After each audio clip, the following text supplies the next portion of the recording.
2016 সালের 11 মে রাত 12:10 ঢাকা কেন্দ্রীয় কারাগারে তাকে ফাঁসিতে ঝুলিয়ে মৃত্যুদণ্ড কার্যকর করা হয়। ফাঁসি কার্যকরের আগে সরকারের জরুরি তলবে শেষবারের মতো নিজামীর পরিবার যখন তার সাথে সাক্ষাতে যায়, তখন তিনি রজনীগন্ধা সেলের মধ্যে ছিলেন। সেলের সর্বশেষ কক্ষ 8 নম্বর প্রকোষ্ঠে তিনি ছিলেন। রুমটি জানালাবিহীন, দৈর্ঘ্যে প্রস্থে আনুমানিক 8 বাই 8 ফিট, একদিকে লোহার গরাদ দিয়ে ঘেরা, আর তার সামনে ছোট একটি আধো অন্ধকারাচ্ছন্ন প্রাঙ্গণ। রুমের ভেতরে সবুজ একটি জায়নামাজে বসে তিনি উল্টো দিকে কেবলামুখী হয়ে দোয়া করছিলেন। শান্ত ও স্পষ্ট উচ্চারণে আরবিতে দোয়া করছিলেন। খুব উচ্চ স্বরেও না, আবার খুব নিচু স্বরেও না। প্রতিটি বাক্যের মাঝে স্বভাবসুলভ একটু বিরতি। পাশে হালকা বাদামি রঙের একটি বাচ্চা বিড়াল বসা। সেখানে উপস্থিত হবার পর নিজামীর 3 বছর বয়সী নাতি সিঁড়ি বেয়ে উঠে লোয়ার গরাদ ধরে বলল, দাদু, দরজা খোলো, আমরা আসছি। নিজামী শান্তভাবে মোনাজাত শেষ করে উঠে দাঁড়ালেন। তার পরিবারের সদস্যদের লোহার গরাদের কাছে এসে বললেন, তোমরা আসছ? এটাই তাহলে শেষ দেখা। অতপর শিকের ওপার থেকেই সবার সাথে হাত মেলালেন। ওনার পরনে ছিল সাদা সুতি পাঞ্জাবি আর লুঙ্গি। গ্রীষ্মের ভ্যাবসা গরমে আর জানালাবিহীন রুমের কারণে ওনার পাঞ্জাবিটি ঘামে ভেজা, কিন্তু মুখটা প্রশান্ত।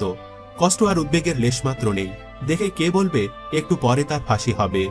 এ সময় সেখানে এক আবেগঘন পরিবেশের সৃষ্টি হয়। নিজামী তার স্ত্রীকে বলেন, আজ থেকে তুমি আমার সন্তানদের বাবা ও মা দুটোই। তোমার মাঝে যেন ওরা আমাকে দেখতে পায়, আর তুমিও আমাদের সন্তানদের মাঝে আমাকে খুঁজে পাবে। অতপর তিনি তার সন্তানদের উদ্দেশ্যে বলেন, তোমরা ভাই বোনেরা মিলেমিশে থাকবে, আল্লাহ ও রাসূল সাল্লাল্লাহু আলাইহি সাল্লামের পথে চলবে, মায়ের খেদমত করবে। তোমরা তোমাদের মায়ের মাঝে আমাকে খুঁজে পাবে, আর তোমাদের আম্মা যেন তোমাদের মাঝে আমাকে খুঁজে পায়। তোমরা তোমাদের আব্বুকে যেভাবে দেখেছ সেটাই মানুষকে বলবে। আমার ব্যাপারে বাড়তি কথা বলা থেকে বিরত থাকবে। তিনি আরো বলেন, আমার বয়স এখন 75 বছর। আমার সহকর্মীদের অনেকেই আমার মতো লম্বা হায়াত লাভ করে নাই। তোমরা তোমাদের বাবাকে দীর্ঘদিন পেয়েছ। হায়াত মাউত আল্লাহর হাতে। আমার মৃত্যু যদি আল্লাহ আজকে রাতে লিখে রেখে থাকেন, তাহলে বাসায় থাকলেও মৃত্যু হতো। সর্বাবস্থায় আল্লাহর প্রতি সুধারণা রাখবে আর শুকরিয়া আদায় করবে।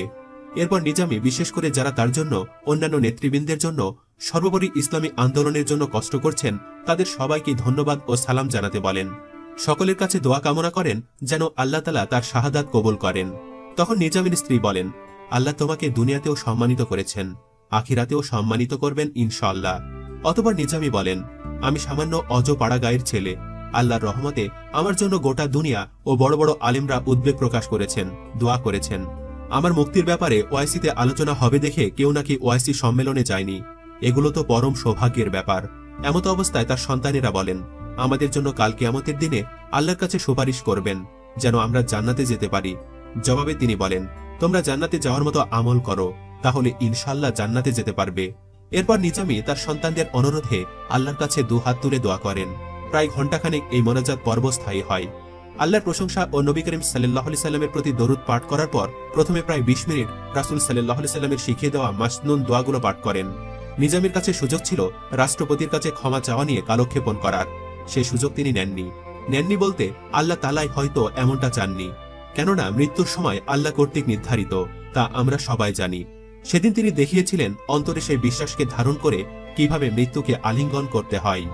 সাক্ষাতের শেষে শুরুর দিকে নিজামী বলেন, আমার ওসিয়তগুলো তোমরা আমার লেখা বইগুলোতে পাবে, বিশেষ করে জেলে বসে লেখা 2টি বই, কুরআন হাদিসের আলোকে রাসূল সাল্লাল্লাহু আলাইহি ওয়াসাল্লাম ও আদাবে জিন্দেগি, এবং আগে লেখা বই কোরআনের আলোকে মুমিনের জীবন প্রভৃতি বইগুলো পড়তে বলেন।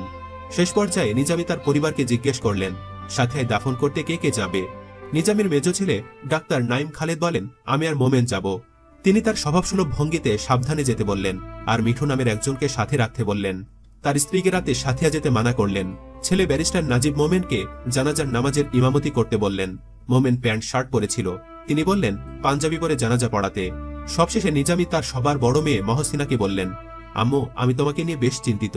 তুমি আমার মা, আমার সবচেয়ে বড় সন্তান। তোমার মুখেই প্রথম আমি আব্বু ডাক শুনেছি। তুমি শান্ত থেকো। তার স্ত্রীকে আবারও বললেন, আমার সোনার টুকরা 6 ছেলে মেয়েকে রেখে গেলাম, তুমি এদের মাঝে আমাকে খুঁজে পাবে। তোমরা যাও, আমি তোমাদের যাওয়া দেখি।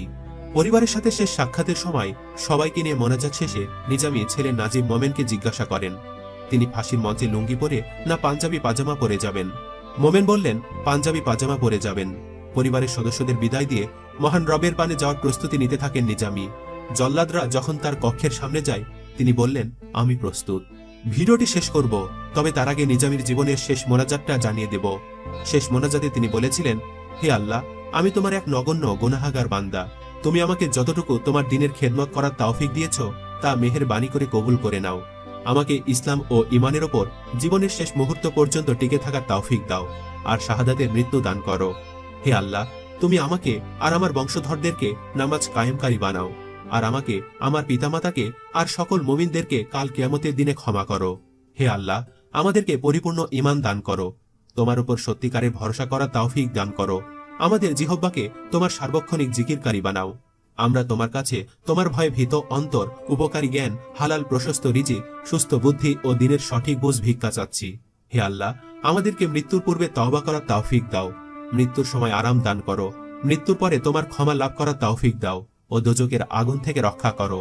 শেষ দোয়াতে তিনি আরো বলেন, হে আল্লাহ, আমার হালালকৃত জিনিসের মাধ্যমে হারাম থেকে বেঁচে থাকার তৌফিক দাও। তোমার আনুগত্যের মাধ্যমে তোমার নাফরমানি থেকে বেঁচে থাকার তৌফিক দাও, আর আমাদেরকে তুমি ছাড়া কারো মুখাপেক্ষী করো না। আল্লাহ, তোমার নূর দিয়ে আমাদেরকে হেদায়েত দান করো। আমাদের সকল গুনাহখাতা তোমার সামনে পরিষ্কার। তোমার কাছেই ক্ষমা চাচ্ছি ও তোমার নিকট প্রত্যাবর্তন করছি। ইয়া হান্নান, ইয়া মান্নান। সবশেষে তিনি বলেন, হে আল্লাহ, তুমি এই দেশকে তোমার দ্বীনের জন্য কবুল করে নাও। এ দেশের জন্য শান্তির ফয়সালা করে দাও। এ দেশকে গুম, খুন, রাহাজানি ও আধিপত্যবাদীদের হাত থেকে রক্ষা করো। তিনি দেশ ও দেশবাসীর সুখ সমৃদ্ধির জন্যও দোয়া করেন। এই আবেগঘন মোনাজাতের সময় আমার মেয়ে কয়েকজন জেল কর্মকর্তা ও কর্মচারী চোখে পানি দেখেছে বলে পরে আমাকে জানাই। মতিউর রহমান নিজামী দুনিয়াতে কি পাপ পুণ্য করেছেন সেটা আল্লাহ সুবহানাহু ওয়া তাআলাই ভালো জানেন। তিনি উত্তম ফয়সালাকারী, তাই তার ফাঁসি নিয়ে কোনো ব্যক্তিগত মতামত জানাতে চায় না। তবে একজন মুসলিম হিসাবে দোয়া করতে পারি, আল্লাহ তাআলা যেন তাকে জান্নাত নসিব করেন। আমিন। চাইলে আপনিও দোয়ায় শরীক থাকতে পারেন অথবা জানাতে পারেন ভিডিওটি নিয়ে আপনার মন্তব্য।